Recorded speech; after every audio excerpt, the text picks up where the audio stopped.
샬롬 3월 22일 생명의 삶 큐티 시간입니다.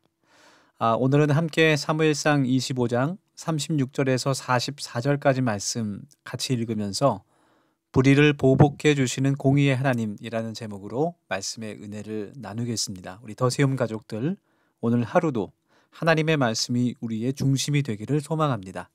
말씀을 먼저 같이 읽겠습니다. 아비가일이 나발에게로 돌아오니 그가 왕의 잔치와 같은 잔치를 그의 집에 배설하고 크게 취하여 마음에 기뻐하므로 아비가일이 밝는 아침까지 아무 말도 하지 아니하다가 아침에 나발이 포도주에서 깬 후에 그의 아내가 그에게 이 일을 말하매 그가 낙담하여 몸이 돌과 같이 되었더니 한 열흘 후에 여호와께서 나발을 치심해 그가 죽으니라. 나발이 죽었다 함을 다윗이 듣고 이르되 나발에게 당한 나의 모욕을 갚아주사 종으로 악한 일을 하지 않게 하신 여호와를 찬송할지로다. 여호와께서 나발의 악행을 그의 머리에 돌리셨도다 하니라. 다윗이 아비가일을 자기 아내로 삼으려고 사람을 보내어 그에게 말하게 하매 다윗의 전령들이 갈멜에 가서 아비가일에게 이르러 그에게 말하여 이르되 다윗이 당신을 아내로 삼고자 하여 우리를 당신께 보내더이다 하니 아비가일이 일어나 몸을 굽혀 얼굴을 땅에 대고 이르되 내 주의 여종은 내 주의 전령들의 발 씻길 종이니이다 하고 아비가일이 급히 일어나서 나귀를 타고 그를 뒤따르는 처녀 5과 함께 다윗의 전령들을 따라가서 다윗의 아내가 되니라. 다윗이 또 이스라엘 아히노암을 아내로 맞았더니 그들 2사람이 그의 아내가 되니라. 사울이 그의 딸 다윗의 아내 미갈을 갈림에 사는 라이스의 아들 발디에게 주었더라. 아멘. 네, 오늘 하나님의 말씀을 함께 읽어보면 악한 일을 행하는 자들을 하나님께서 심판하신다는 그런 메시지가 들어 있습니다. 그것은 누구나에게 있는 그런 생각인 것 같습니다. 악한 일을 행하는 자들을 보면 처벌하거나 복수하고 싶어지는 것이 인지상정입니다.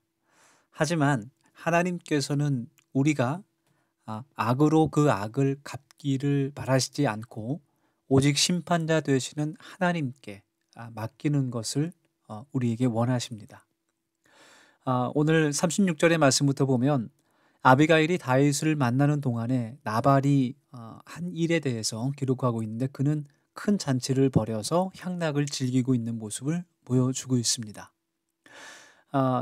정말 자신이 왕이나 다름없는 그러한 향락을 누리면서 자신에게 어떤 위험이 처해 있는지를 전혀 알지 못하는 그런 어리석은 행동을 보여주고 있습니다.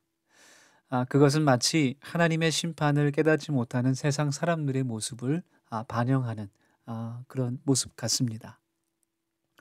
아비가일은 지혜로 나발이 온전히 정신을 차리기를 기다렸다가 다음날 깨어났을 때 그동안 있었던 일, 즉 다윗이 나발과 그 집안에 있는 모든 남자들을 죽이려고 왔었던 그 일을 전해주게 됩니다. 그 충격에 나발은 그만 몸이 돌처럼 굳어버리고 말았습니다. 그리고 10일 후에 여호와의 치심으로 그의 생명이 다했다는 것을 말씀이 기록하고 있습니다. 이처럼 악하고 어리석은 사람은 하나님의 그 공의와 섭리에 의해 멸망을 당하게 돼 있습니다. 그러므로 하나님의 자녀인 우리들이 악을 악으로 갚지 않아야 합니다. 악을 악으로 갚는 것은 하나님 앞에 범죄하는 일이 되기 때문입니다.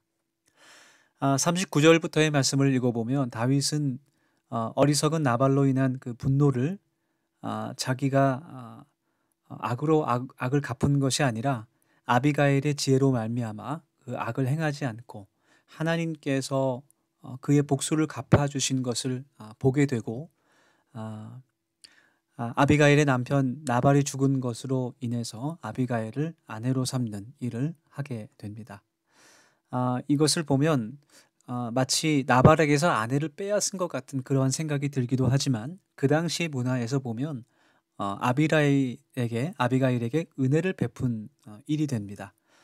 남편을 잃고 과부가 된 여인은 아무리 그 집안이 부유하더라도 위험에 노출될 수밖에 없고 많은 사람들의 그런 위험을 당하게 되는 처하게 되는 그런 상황, 어려운 상황이기 때문입니다.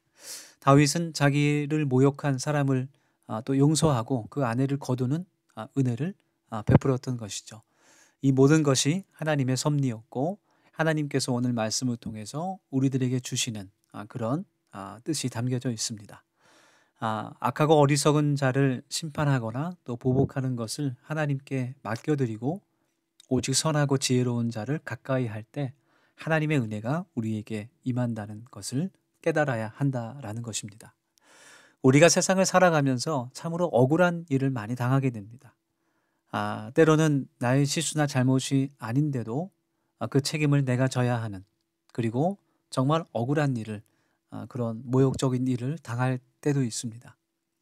정말 그래서 나에게 그렇게 위험을 가하고 또 억울함을 주는 사람이 당장 하나님의 심판을 받았으면 내 마음이 시원할 것 같은 그러한 생각이 들기도 합니다. 그러나 우리의 마음처럼 하나님의 심판이 즉각적으로 임하지 않는 것을 보고 때로는 우리가 실망하기도 하고 또 때로는 하나님의 그런 공의로우신 그 하나님의 정의를, 심판을 의심하기도 합니다.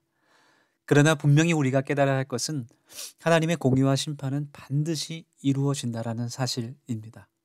하나님께서 신실하시고 또 영원히 변치 않으시는 우리를 사랑하시는 분이기 때문입니다.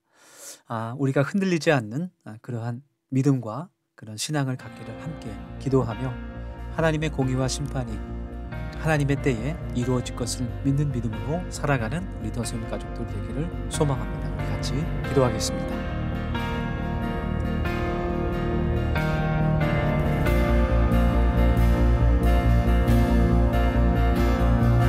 내 마음이 된 욕심에 갇혀 주의 선하신